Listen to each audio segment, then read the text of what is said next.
หมายสูงพี่น้องผู้ปันแห้งสื่อข่าวเซียนมีเดียขอดังเสียงนะครับเนาะมาในก็แม่นงานในวันที่19เดือนธันวาคม2565นะครับปุ่นดานเนอร์รายการข่าวขาดตอนในนะครับเดี๋ยวด้านข่าวเงาเกี่ยวกับไปลองซุ่มซึกปิดุจิตปาโอเพียนโอนะครับเนาะเด็กคันเก็บซึกมา1วันแล้วถึง20เกาะที่ในหนองหายาปัจจานเสียเอาส่งกว่านาซึกนะครับในวันเนเอิงปัจจันหนองหายานั้นจุ่มซึกปิดุจิตปาโอเพียนโอนะครับเนาะอันอยู่ปัจจัยของสิซึกมันนั้นเด็กอัธรรมะเก็บซึกมา1วันแล้วต่อถึง20ก็สิแลส่งกว่าต่างปางตึกในพื้นที่แหลนดินจับได้อย่างแหลงไหลหูจอมหนังในนะครับ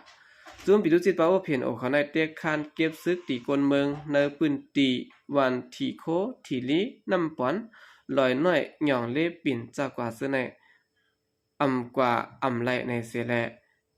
แต่เมื่อเดือนออกโทเบอร์นั้นมาห้องเอากว่าส่งในพื้นที่ปางตึกต่างปางร้องภายขุนเมืองปลายจะไหน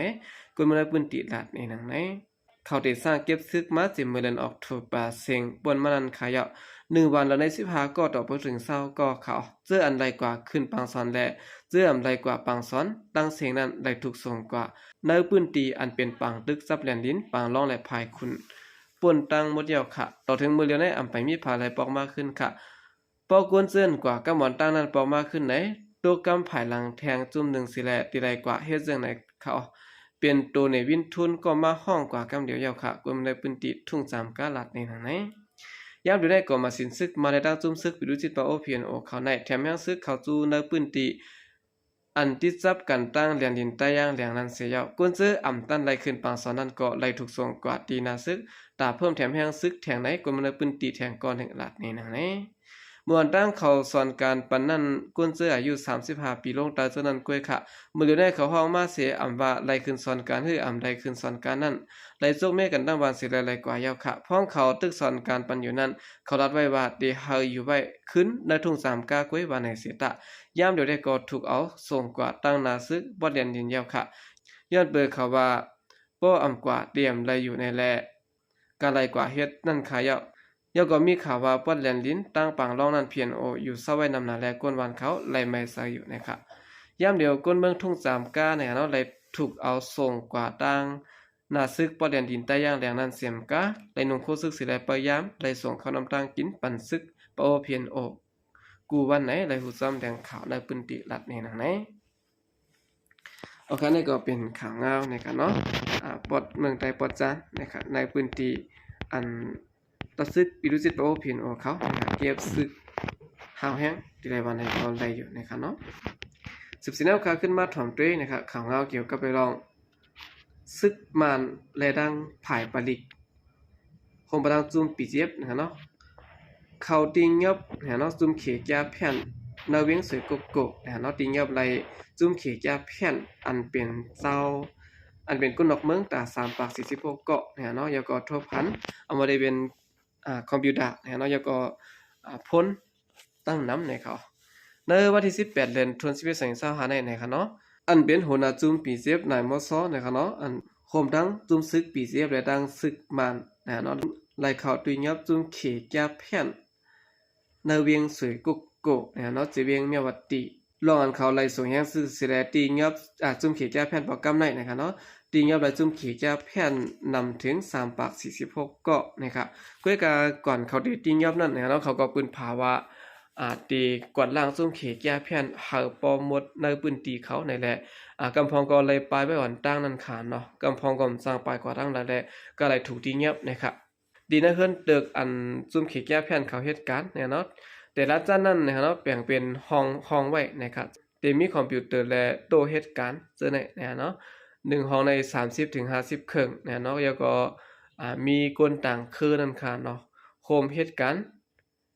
อยู่ที่โต๊ะเหตุการณ์นั้นเนาะที่ต่างเหตุการณ์เขานั้นนะครับทีในห้องซื้อในค่ะเนาะเหมือนหนังในแค่พังซื้อในเฮาก็ได้แลหันว่าทุกพันมือถือนะครับเนาะลายปากเครื่องเนาะแล้วก็สายไฟฟ้าเนาะเครื่องอิเล็กทรอนิกส์วางไว้ในห้องตั้งน้ำนะครับอะไรเขาตียับเนาะจุ่มเขียแก้แผ่นโปรแกรมในทางภายปีเจี๊ยบเลยออกแถลงการว่าเดทกวาดล่างจุ่มเขียแก้แผ่นเป็นปอกลื่นสุดเนาะให้มันกว่าเส้นตั้งเดียวกันตั้งซึกมานเขานะครับอันไหนก็เลยว่าตั้งภายซึกมานในเอาตื้อตั้งดีนะครับเนาะพองยาม นอกเมืองเขาอ่อนกันกดลางซุ่มขี่แก้แผ่นเสร็จแล้วเอาตื้อตั้งดีในเสร็จแล้วเอาหน้าเอาตาต่อซุ่มนอกเมืองเขาก็เปลี่ยนไรอยู่นะครับดีเตมันเขาก็เลยปืนเผาไว้อ่อนตั้งยาวแลร่างผายซุ่มขี่แก้แผ่นก็อ่อนกันออกไปนำเยาเจียมมือคำว่าเยาในค่ะเนาะตั้งสื่อข่าวไทยเขาได้ก็ออกคายงานไว้เจียมมือคำว่าเยาในเขาสืบสิแนวเขาขึ้นมาถ่อมด้วยข่าวเงาเกี่ยวกับเลยลองแห่งการเมืองมันญาติยอบแทงเศร้าก็ตีผู้เกียรตินะครับในวันที่17เดือนธันวาคม2565มาในดังฝ่ายสนติเมืองไทยนะครับเนาะแต่แคดคล้ายปืนเผาวาเงียบไรแห่งการเมืองมันแทงเศร้าก็ตีผู้เกียรติเมืองไทยนะครับมือเขาย่ำกันใน8:30มาในนั้นซึกมาดาเศร้าก็ประดังเจ้ากากนไทย2เกาะญาติยับตีเวงผู้เกียรติแห่งการอันยังยับกันในเต็มี12เกาะเปลี่ยนเจ้าขึ้นมา8เกาะเลยเปลี่ยนไต้เป็นกวนใจเกาะนางยิง11เกาะนะครับเจ้ากา2เกาะ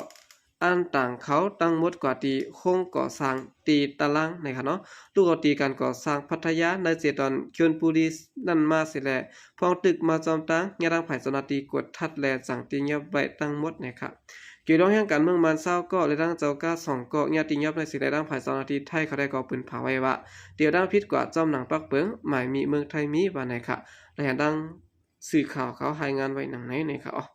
เมื่อในวันที่17เดือนธันวาคม25วันเดียวกันแห่งการอันลูกตีเมืองมันย่างยับแทง49เกาะ29เกาะย่างยับตีกาญจนบุรีแดดแทง29เกาะซ้ำย่างยับตีภูเก็ตนะครับในก็เป็นทางฝ่ายเมืองไทยเขานะครับเนาะคัดใส่ติยับแห่งการยันเมืองอันลูกเมืองมันเสเข้ามาซ้อมปักเปิงหมายมีนะครับสืบสิแนวเขาขึ้นมาถ่อมด้วยข่าวเงาเกี่ยวกับไปลองซึ่งมันติยับลดอันดูที่เมืองใต้ปัดของมาตา50ลำไปนะครับในวันที่17เดือนธันวาคม2565นั้นซึกมันเปิงยับรถก้าต่างกุ่นเนี่ยเนาะก้าอ่อน50ลำไปเสร็จแล้วส่งกว่าตั้งเยสคันหลอกจอกไหนไหลหูมาติกุนแหลนแรงกะก่อนถึงดัดนี่หนังไหนรถอันลูกตั้งเส้นตั้งนำดันเกี่ยวกูอ่างต่อหลอกจอกเสื่อนต่างคู่ของเมืองเขมาบ่50ลำไปนั้นญาติยับแลเจ้าก้าลำ1ลัดว่าลองตั้งอันซึ่งมันยับรถ50ลำไปในไปได้หูขะก้อยกาเจียมเอาลวดต่างกุ่นลวดแรงกาซื้อในตั้งหมดหมอคา10ลำไปในได้ก็เข้าส่งกว่าตั้งลุ่มเขาตีลอกศอกนั้นเขากำลำได้ก็เปลี่ยนลวดอันต่างโคกุ่นตั้งเมืองเขมาเข้าใบซิมป้าไว้ผังก้นฮอกาซื้อนั้นแทงลูกก่อนว่าไหนค่ะของสีซึกมันก็ได้ไว้เสียซิมไรนองเขียวสีปอเกี่ยวเมยาวอึดเปียดป้าเส้นตั้งเวียงเหลือสีปอป้าเมื่อหนังในกุ้ยหนังเก่าเส้นตั้งนำดันสีปอเมืองอย่างนั้นก็ของสีซึกมันกดทัดก้นเขาออกขาวแห้งไหนค่ะดีโคตั้งออกเวียงสีปอนั้นก็ซึกเก่าก้างตั้งซึกมันทับอึดเส้นตั้งกว่ามาไว้เหมือนกันนะครับเมื่อนั้นเดือนตุลาคม2565ได้ซึกมันเปิ่นภาวะตีเตเก็บขอนอันลูกตั้งเมืองเขตส่งเขามาตี1ปากคาลักเวียงหมู่เสนะครับอีกหนึ่งร้องในเสด็จซึกมันสังกดทัดตีเงียบแรงกะอันต่างโคกุนลูกตั้งเมืองใต้ปอดของเสด็จต่อโคของเมืองเขตปลายซิมป้าว่าพังสมัดกัดเจ้ากะซื้อในป้าก่อนนะครับโอเคนี่ก็เป็นเงาลายของสิซึ่งมันเขานะครับเนาะตีเงียบรถกากนเมืองนะครับอันต่างโคของเมืองเขตนะครับลูกที่เมืองใต้ปอดของเสด็จมุ่งหน้ามาทางเมืองใต้ปอดจานั้นนะเนาะเหมือนหนังกวน